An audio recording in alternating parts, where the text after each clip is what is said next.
action. Hello, my name is Jennifer and I'm one of the clinical nurse educators in Saskatoon, and you are watching a video for Nursing 1680. So today we're just going to talk about the individual supplies that we're going to need to set up a dialysis treatment, and talk about a little bit about the machine. So this is our machine. It's the B. Braun Dialog Plus, and we use it all over in Saskatchewan. We have a contract.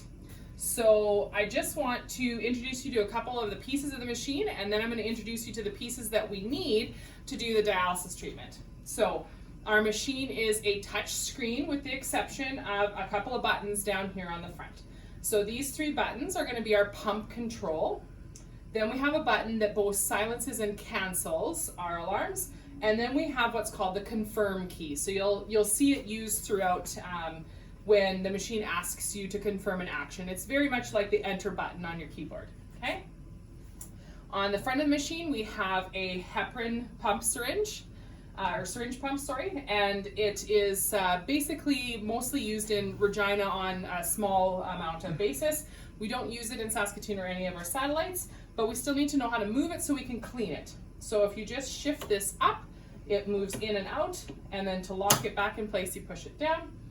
Here is where we adjust for the size of the heparin syringe. So we also need to clean behind this. So if you just pull it out and spin it, it changes based on the size of syringe that you're using for your heparin pump. Across the front, you'll see these little colored guys. They are pressure sensors. So I'll show you when I screw on the component of the line that these help measure pressure inside the system when we're doing dialysis. We also have pumps. Your machine may have one or two pumps. We only use the one on the left-hand side here. The second pump is only used if we do something called single needle crossover, which currently I don't believe anyone in Saskatchewan is using, but it is an option on the machine. Over here is our venous bubble sensor. So this is how the machine detects blood when we're initially priming on the machine. And it also is what helps detect air bubbles. So this is a safety feature on our machine. As well, below is the venous clamp. This is also a safety feature because when the machine detects air bubbles going through, it puts this clamp on so the air bubbles don't go back to the patient. Over here, we have our dialysate wands. So we generally only use the acid one, it's red. The other one is for bicarb. So if we ever use fluid bicarb, we can use this. But both main units, Saskatoon and Regina, are using the powdered bicarbonate, which I'll show you in a second. So we don't really need to worry about it except to make sure that the wand is in place and it's not accidentally partially pulled out. Up here is our dialyzer holder. Above is a bloodline holder. So not every machine is going to have these, but if you happen to have them, they just have a little pull-up that you thread the bloodline through and you can close it. We have a couple different types. There's not just this one. There's also one that can be on the back. It's just little ridges that you can put the lines into that's on the dialyzer holder, okay?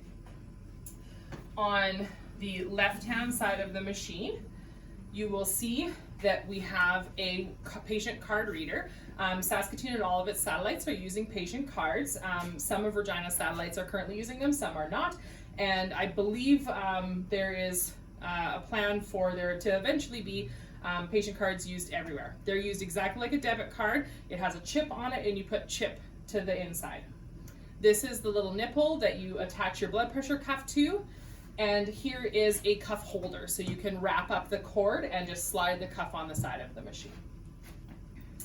On the back of the machine, we have our on-off switch. It's a little toggle switch, just like normal, and you just flip it on or off, okay? Over here, you'll see we have our dialysate filter. So this is used to help make sure that we have filtered and super clean dialysate fluid. So on our machine, there is an ability to do something called hemodiafiltration, where you use the dialysate fluid as the actual priming. We don't use that here, but that's the purpose of this filter, is to make sure that we can produce ultra-pure dialysate fluid. Down here, this is our emergency manual blood return spinner. You put it in the pump. We'll show you more about this once you get into your clinical area. And down here we have the chemical that we use. It's called citric acid 50%, and it's what we use to disinfect the internal pathway of the machine. Down on the floor, right by the bottom, you will notice that there are 3 tubes coming out the back. One is the plug-in. It is plugged into a wall socket that should be a generator powered socket. So most facilities have those as the colored socket. So in Saskatoon, it's either yellow or orange. The other 2 hoses are your fresh water and your drain hose. So you will see that there can be different color hoses or different kinds of connections, but the principle is still the same. So the water is all treated water from a plant that will be somewhere in your facility, and the drain hose can have multiple different connections. We are currently in the community renal unit in Saskatoon, and they just have hooks to keep their drain hoses from falling out. Depending on your location, you may have a quick connect, or you may just have an open drain hose pushed into a drain. The reason why you'll see some differences in the hoses has just been how often we've had water leaks with hoses falling out, or hoses coming out of the wall. And so because we use 500 mils a minute of fluid, it doesn't take very long to get a lot of fluid on the floor. And then on the last side of the machine here, sorry, my cords are getting tangled. And that's a realistic problem in dialysis, is our dialysate hoses. So we have red and blue. The dialysate comes out of one hose and returns to the other, and it doesn't matter where they are on this. And this is called the rinse bridge if you're ever looking and it's talking to you. And then we have this guy here.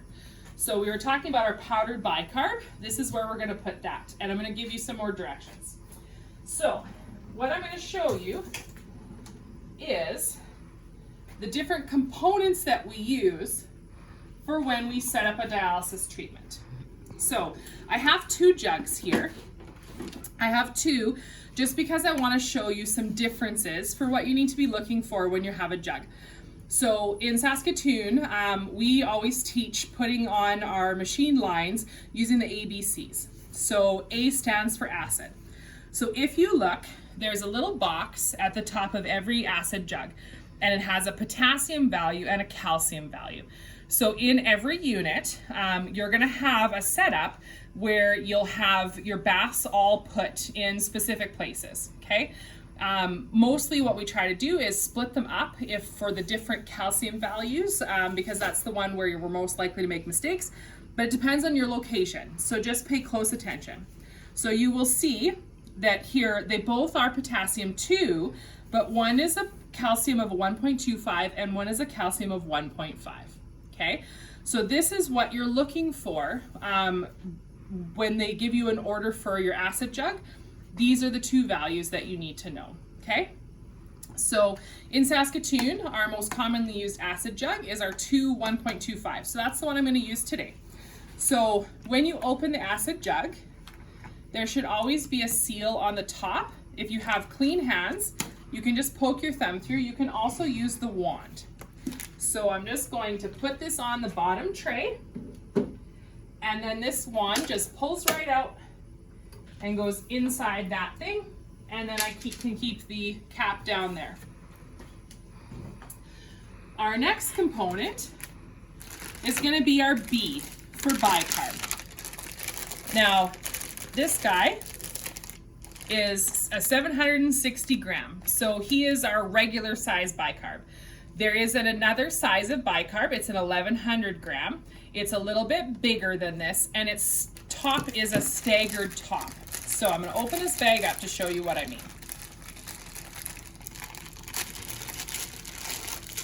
So on the top of every bicarb are what I call the bowling fingers, okay? So where you would be able to see, or you can look at eyeballs. It kind of looks like eyeballs and a nose. On the big one, there's one side that sticks out more. So when you're putting the bicarb in, you should always be putting the little holes towards the front, because it will help you when you're using the big bicarb to make sure that you keep the sides even. So on this one, there's a little silver button on the bicarb holder. We just press that, bring it up. Now there's a little notch up here that keeps it from going any further. So we take the bottom of the bicarb and we're gonna put it in, and then always bring it back from the front towards the back. Now, my way of doing this is I turn and look, because there's a little notch up here that looks exactly like it did down here, and I want to match that up with the hole at the top. So once I find it, I push down, and that's seated. And then our next supplies are our C, D, and S. So we have A, B, C, D, S's, okay? So the C stands for circuit, the D stands for dialyzer, and the S's stand for saline. So I'm just gonna open it all up and get it on the machine, and then we'll go through how we put our lines on. So in Saskatoon, we hang both of our salines stacked, just for visual purposes to be able to see, but that might not be how your unit does it, so just follow your unit's preference. Next is our dialyzer. We have a couple different dialyzers available in Saskatchewan, and the north and the south have different options. So please wait until you get to your clinical area to learn a little bit more about that. But the manufacturing of all dialyzers is basically the same. So every dialyzer will come with the label of what it is somewhere on it. It's going to have sterile top and bottom, and just a clean connection on the side. Because the dialyzer fibers are very small, we're not going to let any bacteria or anything get through, and everything on the dialysate side is just clean. Everything where the blood connects is all going to be sterile, okay? So I'm just going to put this in the holder, and then I want to show you a dialyzer that's been cut open. So I have two here. One, I can show you how easily the fibers rupture, but what I want to show you is the construction of how the dialyzer is. So when blood comes into the dialyzer, see this little gap here by the yellow? That's where the blood pools. Every one of these white straws ends in this yellow material.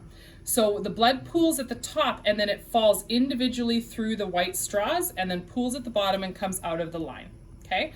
So the dialysate fluid comes in this hole and surrounds each one of those little white straws. So the blood and the dialysate never mix. The blood is on the inside of the straw, the dialysate is on the outside of the straws. So just to show you how fragile these are, they're about the width of your hair, okay? But they're hollow fibers inside. So giving it a gentle tug, I can pull these apart. This is why you have to be very gentle with your dialyzers, okay? If you are not, those strands can rip, and then you'll get what we call a blood leak, okay? So the next part, and the part we're gonna do next, is our machine lines. So if you note, every package of machine lines has an arrow.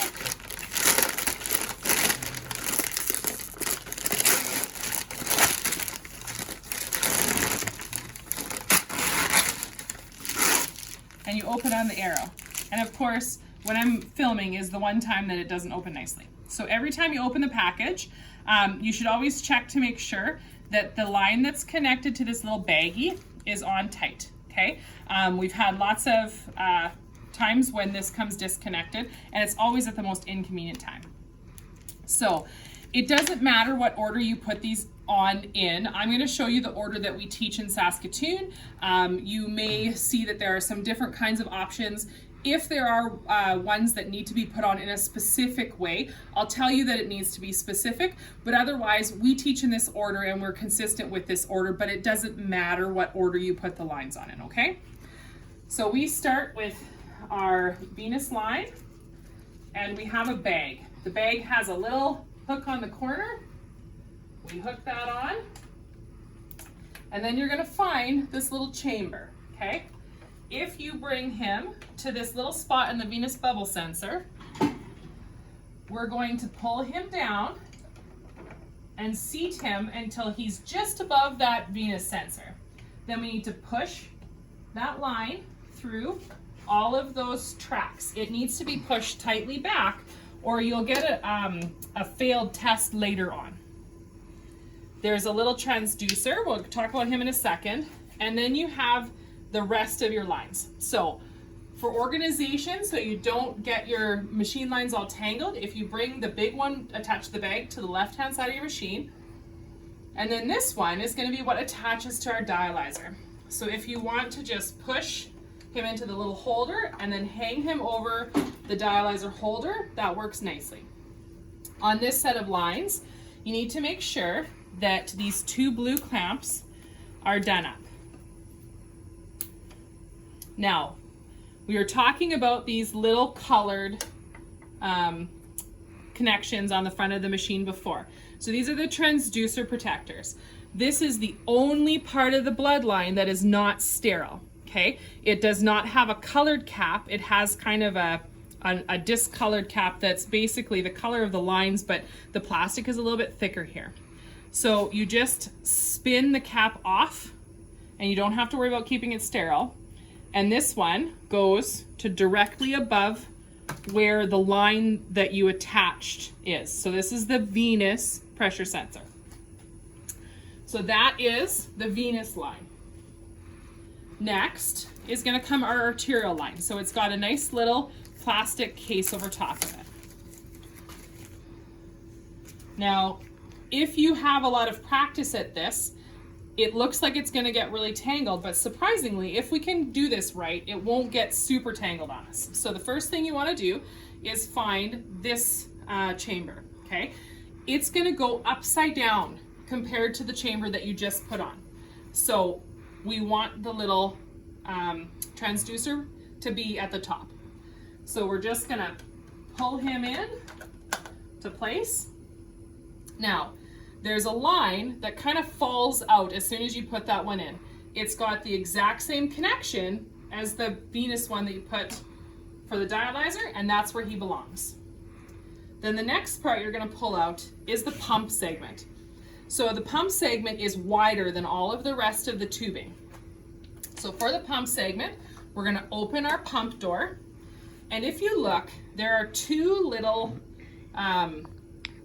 lines that come off. One is very skinny and has a clamp, and the other one is long and you kind of don't know where it's going to be. So we always want the one that is the skinny little line that's for heparin to be on the right. So we say heparin on the right. So if you happen to remember, this is a good time to clamp that clamp because it needs to be clamped. And then we're always going to load left to right. So find this sort of thicker section of harder plastic, and you're going to put that underneath, and then you're going to spin in the direction of the arrows. And if you grab on sort of the longer segments of the pump, it's easier to spin.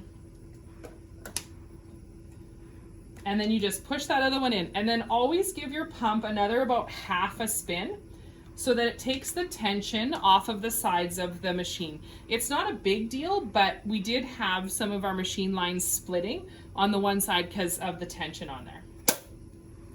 So then we still have a few lines left in our hands. So there's one, the one that we loaded into the pump, that if you have a arterial clamp, thread that down through your arterial clamp, and then find the rest of that line. So you're going to end up figuring out that there's two lines left, okay? I like to just hang this one up here until I'm done. If you let go, it's not going to touch the floor. So if you accidentally let go of this one, it's just going to hang like just a little bit above the floor. As long as your lines don't touch the floor, they're still good. If you ever have a line hit the floor, you should throw it away or give it to your educators for use for training. So this line, you will see, has the same look as the one that goes to the bag, and we have a connection to the bag that's not connected yet. So this guy is like a cracking ampule, and you just push it away from you so that you don't contaminate the line. Then with your other hand, you're going to grab the other line and you're going to connect these two sterilely, okay? So you have a nice sterile connection there. Now we got to finish putting all of our transducer lines on. So crack the end off. This one comes up to it. And then there's another one over here. So we want to clamp this red clamp and then take this transducer off. Screw that on. And then we're going to take our dialyzer. And again, this is where we're sterile.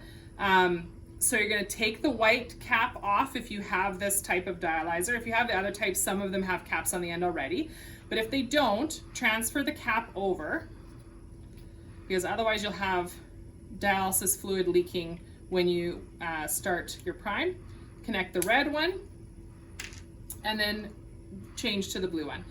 It's not important that you need to do it in that order, but it will save you some time later, just because we need the dialyzer to be blue side up. So if you do it red side first and then you move to blue side, then you'll ensure that you won't have to flip it that extra time. So then we put it back in, blue side up. So now if we look at our machine, we have our venous line with 2 clamps done up. We have our arterial line with 2 clamps done up. We have that little white one and the red one, okay? So the next part, we've done our A, we've done our B, we've done our C, we have our D. So now is our saline. So there are 2 pieces left in the package. This guy is called a recirculation device. He is basically for troubleshooting. Just put him somewhere safe. So in Saskatoon, we teach to just slide it under the machine. You'll find out what they do in your clinical area.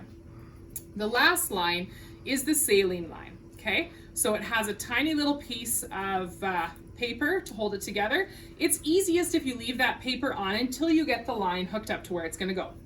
So you'll see that the line has kind of a little Y. So we like the alphabet here. So we're gonna hook the Y up to a piece of line that looks like a T, okay? So alphabet to alphabet. So this guy also has a clamp that we have to do up. So there's a little white clamp. We're gonna slide him down and clamp him. And then if you look, we have another one of those breakaway caps. So that's how you know which one you need to connect, because there's 2 ends, right? So we want the one that has the breakaway cap. So we'll break it away, and then we'll come down to the one that looks like the T, and we're just gonna connect those 2 lines together, okay? Now we can rip our paper, and then pull our tab of our saline,